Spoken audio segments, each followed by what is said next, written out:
E com ele.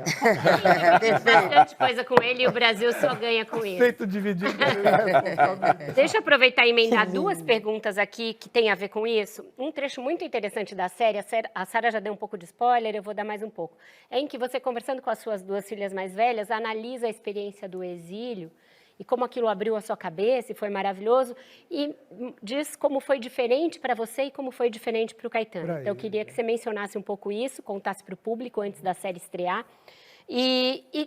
Recentemente teve uma eleição dos 100 maiores discos, 500, da história da música. E, sei lá, quase todos eles são desse período, dos anos 70. A que você atribui o fato dessa efervescência ter desaguado nessa época e nunca mais ter se repetido? Ou você acha que já se repetiu e que a gente pode viver de novo um período de ebulição cultural como foram aqueles anos?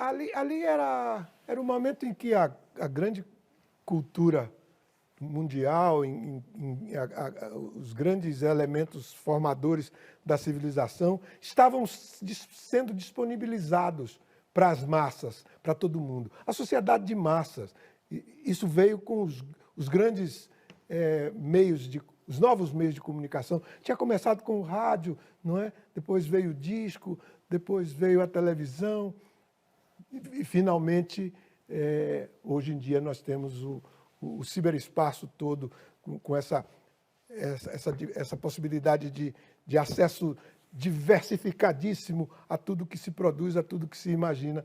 Enfim, ali foi o momento em que essa convergência, essa confluência se deu de forma mais definitiva. Ou seja, era a passagem da modernidade, que tinha seus cânones próprios, enfim, tinha seus grandes criadores, etc., para a pós-modernidade, onde a fragmentação tomou conta de tudo, era absoluta. E então só podia dar conta dela os movimentos de contracultura, que tivessem... Exatamente, os movimentos de massa, de contracultura, enfim, que davam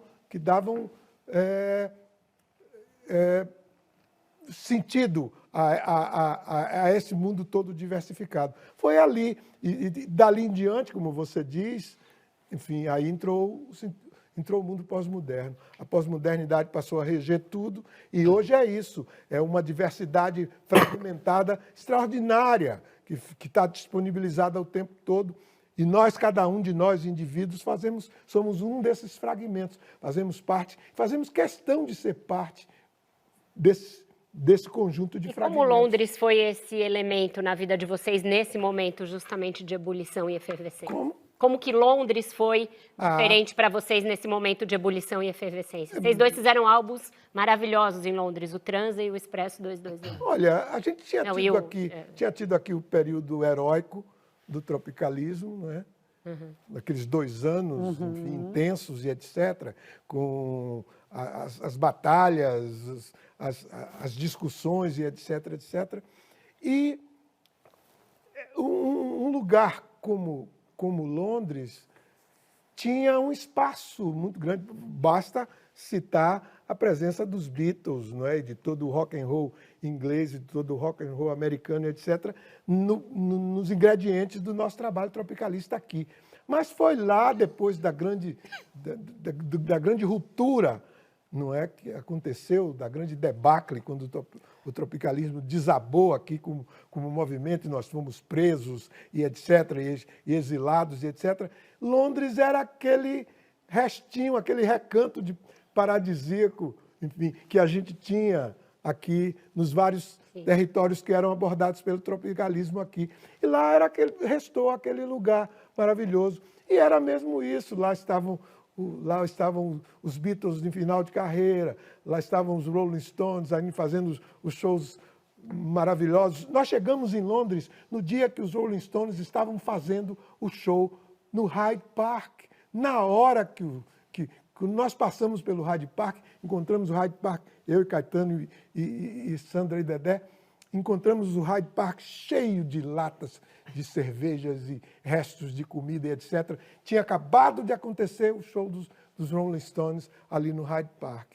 Enfim, e tantos os outros, o Traffic e as outras coisas todas, o Jimi Hendrix e os trabalhos extraordinários do Miles Davis, com a fusão do jazz com a música pop, o rock, etc. Tudo aquilo foi, enfim, estimulante para nós voltarmos e, de uma certa forma, retomarmos o processo tropicalista aqui na nossa vinda, na nossa volta em 72, já com muitos adeptos novos, com seguidores novos, com gente que finalmente entendeu a mensagem e resolveu partir para...